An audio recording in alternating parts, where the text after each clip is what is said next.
Hi, everyone. Welcome to the Self-Publishing Tips and Tricks Show, a series designed to give you insight into the world of self-publishing and marketing your books. I'm Ben Pick, and I'm joined by my co-host. Hi, I'm Shannon, writing under the pen name SC Huston, and we don't have Morgan with us today due to a sickness in the family, but our well wishes are with her. Today, we were also supposed to have Lauren Adele here, but we're holding off on our interview until her anthology publishes. So instead, we're joined today by indie author and publisher and editor and proofreader, Rita M. Reali. We're going to ask her questions about her self-publishing journey and how she markets her work. But before we jump into that interview, Shannon, do you have any news or points of interest you want to talk about? Well, this comes out on September 1st, which I'm not going to have a whole lot going on. I have my trilogy that's been fully published this year. And so I'll probably just continue to market the first book in the series and continue testing different marketing tactics. I am writing on my next series. I'm about 35,000 words into the first book of my next 4-book series that I'm working on. But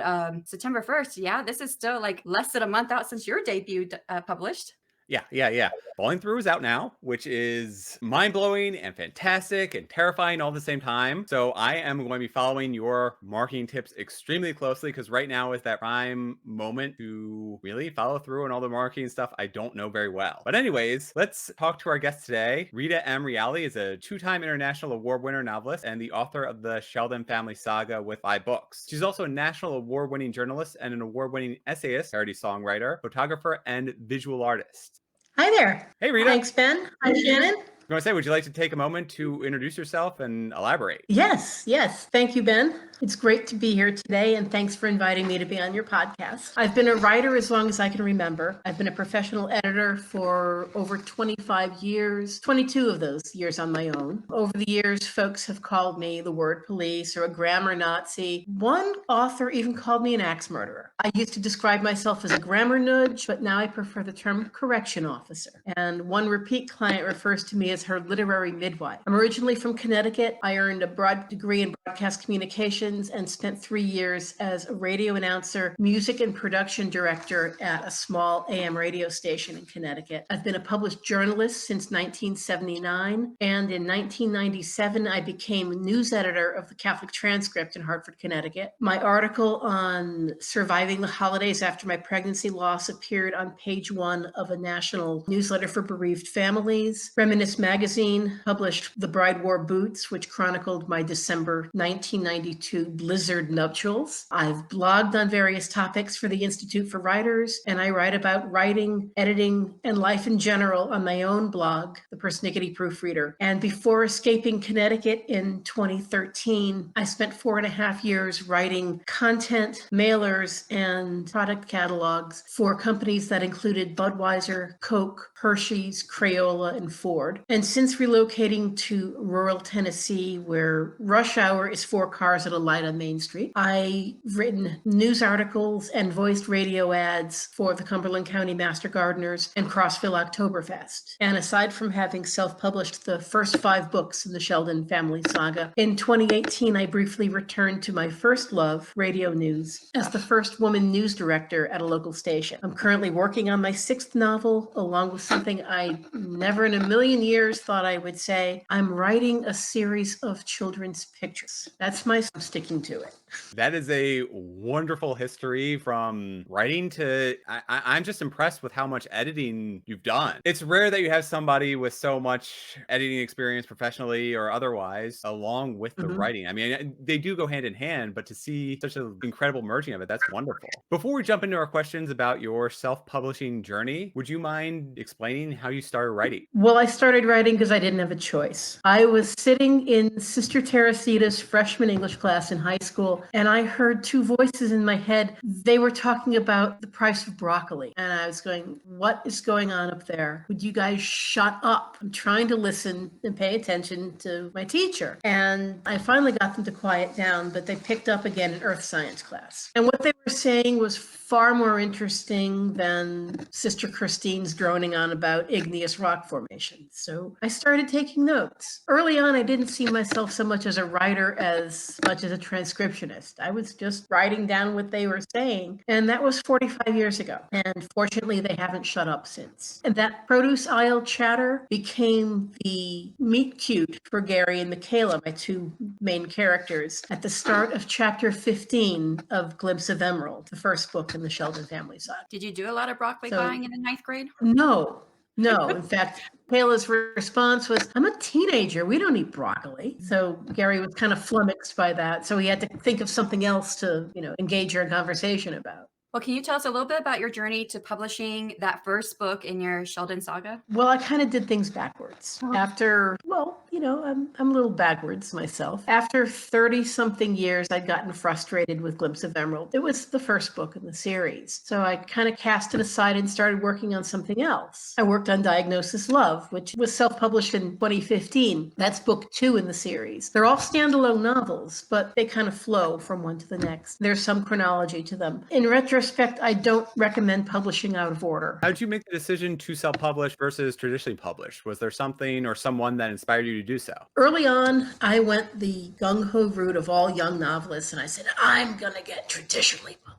So I sent out query letters to every literary agent who was accepting new submissions in the fiction area I was writing. And I amassed quite an impressive assortment of rejection letters. I have a file bulging with 210 rejection letters. Having gotten all those, I decided it was time to dip my toe in the water of self-publishing. And I've never looked back. I have great plans to someday plaster those rejection letters all over the walls of my eventual writing studio, whenever that is. Well, I think that's a lot of commitment you had, though. 210 rejection letters, that you really stuck to it and tried that for quite a while. It got frustrating and depressing for a while, yeah. So from your point of view, what has been your greatest publishing success so far? Certainly that my husband hasn't killed or divorced me. That's a big thing. But the international recognition with the 2 Cops Featherling International Book Awards, that was huge and totally unexpected. I had entered the competition because free entry was a perk of an association I belonged to. And I promptly forgot about it until the Legacy Award for Diagnosis Love showed up in the mail, like 6 months later. A few days after that, the honorable mention in the romance category showed up for The Unintended Hero, which also blew me away. The greatest thrill, I think, was doing an author talk in the public library in New Britain, Connecticut. Okay, that doesn't seem like a big deal to anybody, I'm sure. It is to us. Well, but it's especially a big deal for me because that was the library I grew up in. I would spend Saturdays sitting in the window seat, looking out the leaded glass windows and reading, just devouring books. I got to do an author talk there in that library. And afterward, some friends and I got a private tour of the facility from the library director. And it was such a thrill to walk into the Hawley Memorial Children's Library after having been away from it for easily 25 years. Just my childhood flooding back. That was the greatest thrill. It really was. Yeah, I can remember my go-to library is the Howard County one. It was right next to the Columbia Mall, and I can still remember how that place smelled just walking in. So I can only imagine going back to your old library. It was just phenomenal. Yeah. What's been the least favorite part of your indie publishing journey? That has to be a tie. Marketing and production delays. I've used Ingram Spark for all my books so far, and I intend to continue. And I've guided several of my editing and layout clients through self-publishing with Ingram Spark. But the time between file upload and approval can be so frustrating. And especially getting into crunch time, I learned the hard way to begin the uploading process at least 4 to 6 weeks ahead of anticipated publication date. And that helps me avoid last-minute headaches and sleepless nights and production delays. That is a great tip for those who have not used Ingram Spark to know to do it 4 to 6 weeks ahead. I myself had just now started trying to use Ingram Spark because I'm going to go wide with my books next year. And I uploaded my covers. They're the same size as they were on Amazon, yet they were rejected. I'm like, it's the same size. Why is it rejected? I have since found out that they like you to use their templates. So I've kind of resized for their templates, but I haven't gone back in there to do it yet because it's a pain. But I have a whole year to get ready to go wide. Right. So.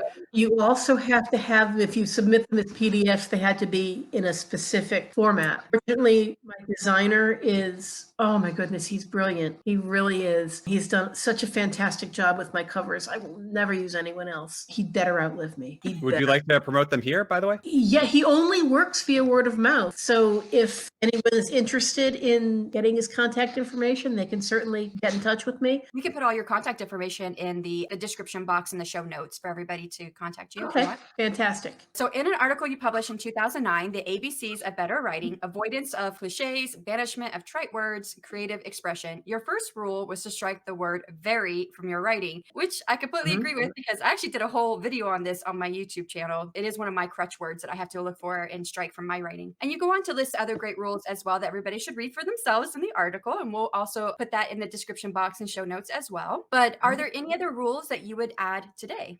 Well, you've really done your homework. I'm impressed. I like that. I would add D and E. D is delete there are that sentence structure. So instead of writing there are several big dogs that have been menacing my poodle, you could streamline by saying several big dogs have been menacing my poodle. That takes care of the there are, which is so weak. And E, that leads us into E, is eliminate extraneous that's. A sentence like Joe said that he was going to the park reads fine without the that. Joe said he was going to the park. So you can delete the that. But in the sentence, Joe said that was the only way to get to Third Avenue. Cutting that renders the sentence nonsensical. And as much as I enjoy a good nonsensical sentence from time to time, Joe said was the only way to get to Third Avenue, it just doesn't cut it. It's just not a good nonsensical sentence. You've been a professional editor and proofreader for over a decade, running your own business, the Persnickety Proofreader, and you've also led workshops on editing, grammar, and punctuation. What's a common editorial mistake you've observed with writers, newbie or otherwise? Well, aside from the two I mentioned, the there are, that, sentence structure, and extraneous that's, I'd have to say interchanging subjective and objective pronouns. Me and him went to the store. He and I went to the store. Or outright misuse of pronouns. Oh, you can just send myself an email. No, you can send me an email. I can send myself an email, but you can't send myself an email. I don't know, people use the wrong words in an attempt to sound smart or some such. I don't know, but it doesn't work and it drives me nuts. I love those two extra D and E's that you added on there. Do you throw in a question here? Do you think you might expand on that article later and continue on through the alphabet? That's got possibilities. And then you just talked about there are, and that'd probably include if someone's writing present, there is probably falls under that. There are, there is should be struck if you can take it out. I used to actually teach college English and literature, and that was something that I taught my students as well with the there are, there is. Yeah. So that's a good tip as well. What is one tip you would pass on to writers when trying to find and work with an editor? Excellent question. Take the time to find an editor you can work with and communicate well with. Don't decide based on price alone because you might get what you pay for. I always provide a 5-page sample edit for prospective clients. This way they can get a feel for the kinds of things I'll catch, which lets them make revisions throughout their manuscript prior to submitting, which saves me time and them money in the long run. It also lets me evaluate the quality of the raw manuscript so I can give them a clearer estimate on time and cost. And don't disregard what your editor recommends because we've all heard the phrase, kill your little darlings. Don't be afraid to take your editor's advice. We do this for a living. We kind of know what we're talking about. So just because you may feel strongly about a particular word or think that line of dialogue is just so precious, you have to keep it. Trust us. We've done this. We know what we're talking about. And you know what they say, we are professionals. Don't try this at home. And just in case for those who may have never heard about killing your darlings, just note that that means getting rid of something you've written. You may love it, but it doesn't work within the framework of your story. Exactly. If you could pass on one thing to an aspiring self-published writer, what would that best publishing tip or trick be? Well, it's a 5-step answer, but the bottom line is don't rush to publication. Take the time to do things right. First, beta readers. Engage 4 to 7 of them. They'll point out plot holes you might not have noticed, find repetitive words or phrases, things that grate on them as readers, inconsistencies in timing or pacing, and little annoyances in your characters' mannerisms or personalities. Second, editing, as we just spoke of. Invest in a good editor and pay attention to what he or she says. Third, cover design. Hire an outstanding designer who will work with you to make your cover really stand out and represent your book. Fourth, be aware. Read the small print with the printing and distribution company you use. Know what you're getting into. And fifth, find your tribe. Join a writers group. Also join a professional association. The Association of Publishers for Special Sales, APSS, is terrific. They offer twice monthly webinars for members, monthly newsletter, discounts on publication with Ingram Spark, other benefits, and the executive director, Brian Judd, is a giant in the publishing field. He's a brilliant marketer. You may have heard of him. He's always willing to share his bounty of information, and all you have to do is ask. Get connected, get involved. AuthorTube, that's great. That's a great place to connect. Yeah. Well, thank you for sharing that resource with us, because that's something new for me. So. Yep. All right, so now we're going to transition from your publishing to your marketing. And I really love this question. This was a question you offered up. I was like, oh, I love this. But what have you done to open up different market segments to broaden your reach and expand your audience? Each year I do at least 2 vendor shows around Christmas time. There's one in a resort community just north of us, and the other one is a major 3-day show in the next big city west of us. I live between Knoxville and Nashville. Nashville is 2 hours west of us. There's a city called Cookeville. It's a college town. It's a lot bigger than my little town of Crossville, but they do this great big 3-day Santa's workshop at the Agricultural Pavilion. They do this huge show, and I take part in that every year. And one year, when I had only 2 books out, I sold 59 books in 3 days, and that was huge. Did you say 1,500? No, I sold 59 books. Oh, 59. Okay, but it's still a really big number. For a relatively unknown individual selling books in a corner of a booth occupied by the woman who does pepper jellies and honey.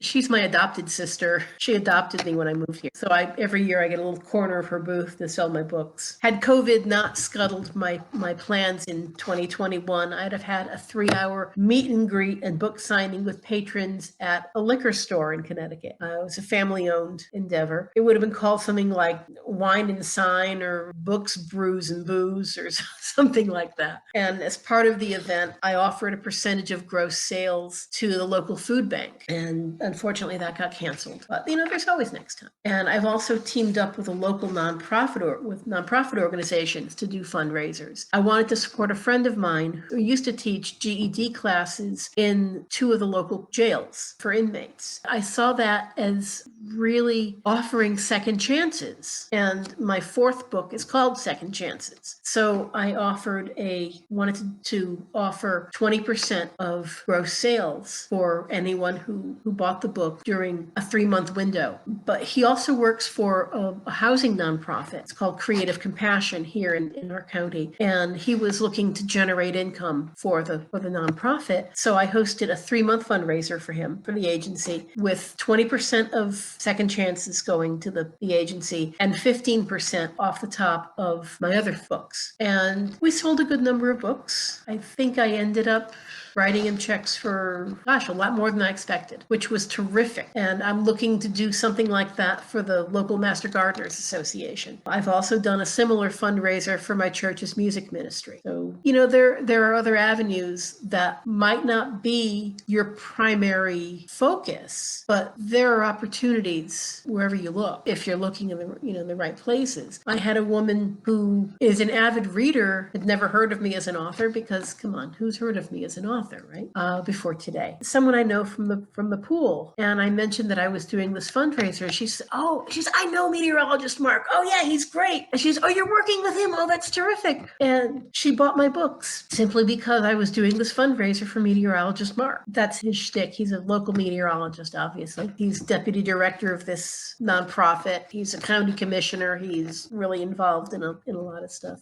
In that case, aside from all of the conferences or wonderful philanthropy that you've been doing, what was the best money you spent on marketing your books? Promotional materials, postcards with the images of the first 4 books and brief descriptions. And on the back, it has reviews from readers. I have bookmarks that say, welcome to the Sheldon family, or welcome to the family, the Sheldon family. Once you're in, you won't want to leave. So pull up a seat, get comfy, and settle in for the wildest ride of your life. I also have rack cards.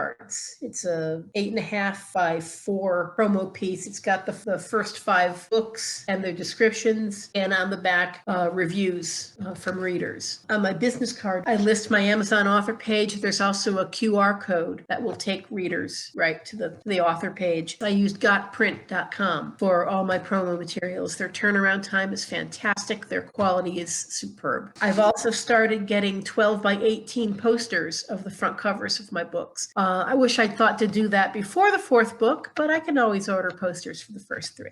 And so what do you do with your promotional material? Do you just, when you're talking to people, you just hand out the postcards, or do you send the postcards in the mail, or what do you do with them? I hand them out at that 3-day show that I mentioned. I've handed out hundreds of those. I order them 500, 1,000 at a time. And anyone who buys a book gets the bookmark inserted into the page where I've inscribed it. It's a little thing, but it's really good for keeping your name and your images in front of people. It's something they can hang on to. It's not flimsy. They're good stock. They're substantial, and they just make a nice impression, and they show professionalism. Okay, so besides the best money you've ever spent marketing your books, what marketing have you tried that you would never do again? An author talk and signing at a used bookstore. The folks at the store were nice. Everyone was helpful and delightful, but the clientele just aren't interested in paying more than a couple dollars for a book, even one by a local author who has personally inscribed it for them. I would do events at chain bookstores, but not again at a used bookstore. It's just not worth my time. And I hate to sound like that, but you really have to evaluate where your efforts are best directed. Right, and figure out the right audience. Right. And it just wasn't the right fit. I feel like you already answered this question, but let's go ahead and ask it. Do you feel that social media is valuable for an author? Why or why not? Well, it's a valuable tool if you use it consistently. My engagement on my Facebook author page has been minimal at best lately. I don't do Instagram, I don't do Twitter, I don't do TikTok, and I won't. I still use a flip phone, okay? I barely have a website, ritamreali.com, and I hate to admit this, but as this is being recorded, I don't even have the domain registered. I'm hoping that by the time this airs, there'll be something at ritamreali.com. I'm probably going to go with pubsite.com, pub-site.com. They specifically do websites for authors and e-commerce for authors. That's probably going to be where I'm going to go. Oh, that's a good tip. So you've already talked about how you probably would not do another public event at a used bookstore, but our research, we did see that you have done other public events to market your books and do reading. And for someone who might have never done this, can you explain your process? How did you go about setting up these events? Don't feel intimidated about going into a venue where you'd like to host an event. It's really best if it's somewhere you frequent. Proprietors are more likely to schedule something if they recognize you. They know you're a regular. I recently had an event on a Saturday from 11 to 1 at a local coffee shop I love going to. And my friend meteorologist Mark goes there when he programs weather radio, because that's a draw for them. He'll put on his blog, oh, I'll be at Grinder House doing, programming weather radios this afternoon. Stop by and grab a coffee and say hi. Great. That's great publicity both for him and the shop. The proprietors love that. They welcome his being there. We had great foot traffic. It was a Saturday. It was gorgeous weather. It was right on Main Street. They posted flyers beforehand. That generated interest. And it was a fundraiser for Creative Compassion. So that's a bonus. Did you do any of your own marketing of the event? Or do you do any type of marketing for your events when you do them? I post on Facebook and neighborhood.com. Are you familiar with neighborhood.com? I've heard of it, but I've never used it. Okay, it's actually a nationwide network, but you can focus on your particular region or neighborhood, which is nice. So people can put up things about, oh, my dog is lost. You spent years establishing your author platform, setting up your web presence, and making a name for yourself as an expert in editing and helping other writers. What tips would you Mhm. give other authors to help them set up our own platform? Okay, whatever you do it well, focus on one thing, and be consistent. Don't spread yourself too thin with trying to get on every social media platform, because chances are you won't do any of them particularly well, and you may end up doing all of them badly. I know where my comfort level is with Facebook. I wouldn't necessarily prefer to be on Facebook, but I am, for good or bad. If I focus on doing that more, I think I can build up my brand a little better. I want to focus on what I like to focus on. I enjoy doing personal contact things. Do what's comfortable for you. Maybe eventually stretch out of your comfort zone and do something that scares you. Play to your strengths. Your strengths obviously are in podcasting. Be a guest on someone else's podcast. Do a guest blog. If either of you would like to do a guest blog post on my blog, I would be delighted. Get in touch with me. I really liked that idea of what you said, taking it step by step, because, right, that's a journey of 1,000 miles begins with a single step. Mhm. My godfather always used to say the way to go about eating an elephant is one bite at a time. Yep. Yep. I've heard that one too. So, what are some of your strategies and suggestions for generating pre-launch buzz of your coming books? Several steps. Give folks advance review copies. Have them post reviews on Goodreads prior to publication. Amazon won't let you post reviews till a book drops, but Goodreads will, as long as you have the book registered on Goodreads. That's easy to do. You can do that, I think, 6 months in advance or more. Go big on whatever social media platform you embrace. Send a press release to your local newspaper. That's something a lot of people don't think to do. Plan a book launch party. Those are fun. Oh my goodness, I had so much fun at my book launch parties. Invite everyone you can think of who might want to go. Of course, invite your friends and your family. Let them invite their friends. Invite the local newspaper editor, the one you've just sent that press release to. Invite that editor. Invite readers, prospective readers. For instance, if you've written a cozy mystery set in a hair salon, go to the local hair salons. Invite the beauticians. Ask them if they'll put up flyers at their station. My books center around staff at a fictional Connecticut radio station, so I've reached out to some of my radio cohorts in town. Just be creative. Those were great tips. I never thought about inviting the editor of where you do your press release. I thought about doing a press release, but I ended up not doing it. But that might be a good idea for a future pre-launch buzz for myself, and then invite the editor. I've never thought about that. Yeah, it helps that I'm friends with the editor at the local paper, because when I worked in radio, we kind of ran in the same circles. What are some strategies for continuing to market a book after the launch? Good question. It helps if you have a backlist. Failing that, make sure you have some kind of hook. For example, one of my books, Diagnosis Love, is a Christmas time romance, and it was considered by Hallmark to be made into a Christmas movie. And that tidbit alone does more to spur sales of that book than at Christmas fairs than just about anything else. Is there anything you would suggest if you don't have a backlist? Promote your upcoming books. Be actively writing. And don't be afraid to say, well, this is my debut novel, but, I'm working on this and this and this, especially if it's part of a series. If it's the first book in the series, or the way I did it, the second book in a series, promote the other books, even if they're not out yet. All right. So if you could pass on only one thing to aspiring self-published writers, what's your best marketing tip or trick? Establish your brand and stick to it. The font I use for my name on my covers is part of my brand. When I do any promotional media, postcards, rack cards, business cards, bookmarks, banners, any of that, I use that font whenever my name is used. For the rest of my content, I tend to use Garamond because that's the font my book is set in. My cover designer does a wonderful job. Have I mentioned that he does a wonderful job? I love my designer. He's, consistent with the placement of, award-winning novelist, book 5 in the Sheldon family saga. We've standardized the covers. So practically at a glance, anyone would know that's a Rita M. Reali novel. Establish your brand and stick with it. Embrace it and love it.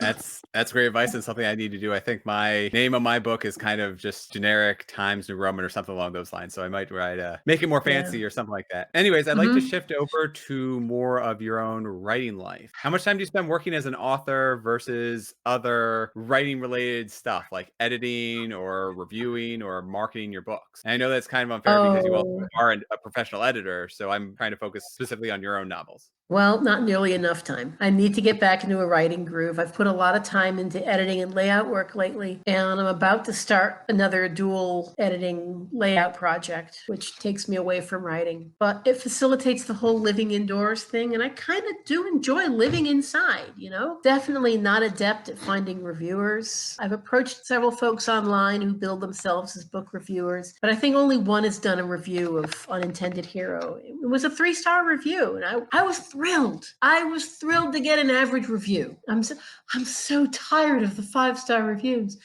No, it was nice to get someone to say, yeah, it was all right. I enjoyed it. It was a good story, but it wasn't anything to write home about. Great. I thought I would be upset, but I know not every book is for every reader, and that's okay. I would say if you only have 5-star reviews on your book, some people may not take that as credible. Exactly. And something that has really helped my writing has been working with a life coach. In 2020, I was writing The Unintended Hero, my 3rd book. And every week, my coach would say, okay, what are your goals for this coming week? And I would say, well, I want to write 5,000 words. And we would reconvene the next week. She'd say, well, how'd you do? And I said, well, I wrote 10,000 words. And this went on. And by the end of April, I had written 41,000 words. That's like doing NaNoWriMo. Come on, that's crazy talk. So from May, I shifted from a word count to completed scenes. I'd say, well, I have 7 scenes left in the book. I want to write 3 of them this week. I, at the time, had an intended finishing date of June 18th. I finished the book May 26th, 3.5 weeks ahead of schedule. So I sent it out to my beta readers. I made revisions based on their feedback. I gave it to my editor. I finalized the cover copy, did the layout, and had the finalized book in my hands by October. So it's a great motivator working with a coach, a writing coach, a life coach. I have a terrific coach I can refer you to. Yeah, motivation is an amazing thing. Kind of sounds like you had like accountability partner in a sense. Yes, accountability is a huge thing. I felt like I didn't want to let her down, which really was not wanting to let myself down. So I strove to meet my goal and exceed it, and kind of did, which was really neat. Where do you get the ideas for your books? The characters provide them. For the record, like I said, the Sheldon family saga was only ever supposed to be a trilogy. But years ago, on my way home from the beach, I heard, turn off the Aerosmith, I need to talk to you. Okay? I knew it couldn't be Gary because he'd been with me for about 30 years by that point, and I kind of knew his voice and his mannerisms and his speech pattern. And besides, he never would have said to turn off the Aerosmith because he's the one who got me started listening to them in the first place. I never liked Aerosmith. I have since been to 3 of their concerts, and I have like a bazillion of their albums. Go figure. So I turned the music down a little, and I heard, I didn't say turn it down. I said turn off the damn Aerosmith. Getting a little freaked out. So I turned it off. I said, okay, who are you? What are you doing in my car? And what do you want? And the voice said, it's me, it's Mark. Mark was a minor character in Glimpse of Emerald. And I said, well, what do you want? So he spent